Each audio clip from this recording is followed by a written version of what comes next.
Hi, hi. How are you guys today? I haven't seen you in a while. Today I have a word from the Lord, and let me put the music just a bit down.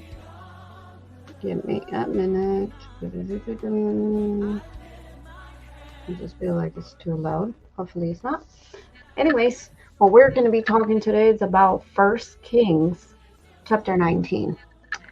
If you guys remember on chapter 18, we have Elisha fighting the 450, killing them actually, 450 priests for Baal, and he defeated them, right? He tells them, hey, come over here, burn an offering for your God, and your God will put fire if it's a real God. And then I would do the same thing with my God, the real God. And obviously, our real God did a very good job burning down everything, including the water that he poured on top of that bull and burnt offering that Elisha was doing. And then he ended up killing 450 warlocks of Baal, right?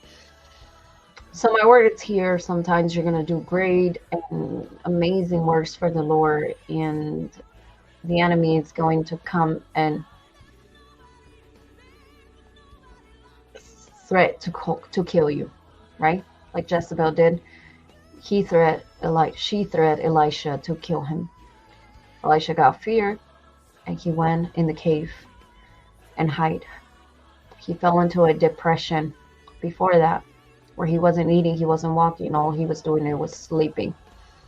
And God was still feeding him. God was still taking care of him. And after that, God told him, you got to go in the cave. So he went on the cave. After the cave, he told him, you got to come out of the cave.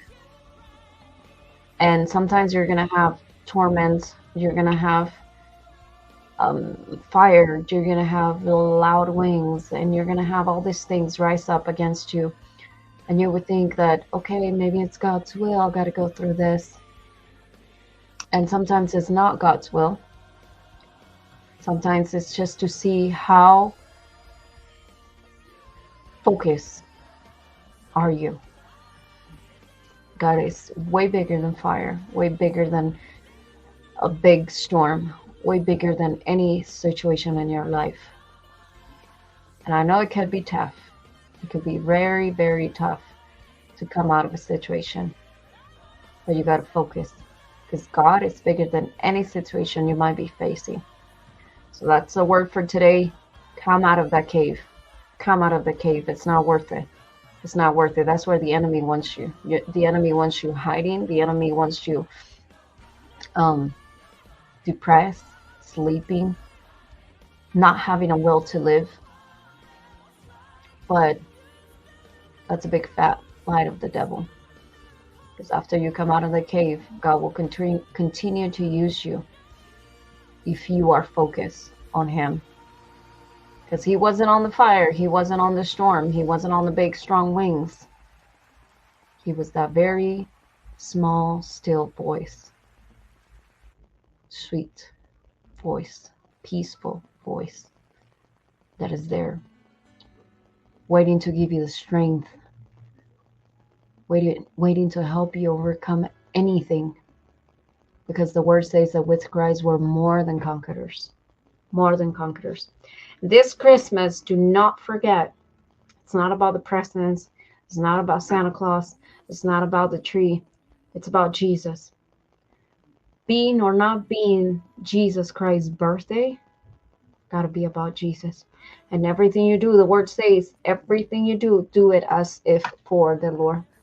I invite you this Christmas to make a difference and make it about him. God bless you. This is Pastor Ruth from ConexionElko. If you have any questions, please hit me up with questions, or even in the private. I'll try to answer. And if not, I'll get in prayer to give you an answer. All right. God bless you. I love you. And let's not forget that you got to come out of that cave, because God is waiting to use you. He cannot do it unless you come out. Let no stronghold hold you from being used, for being used by God. Okay? Love you. God bless you. Shalom.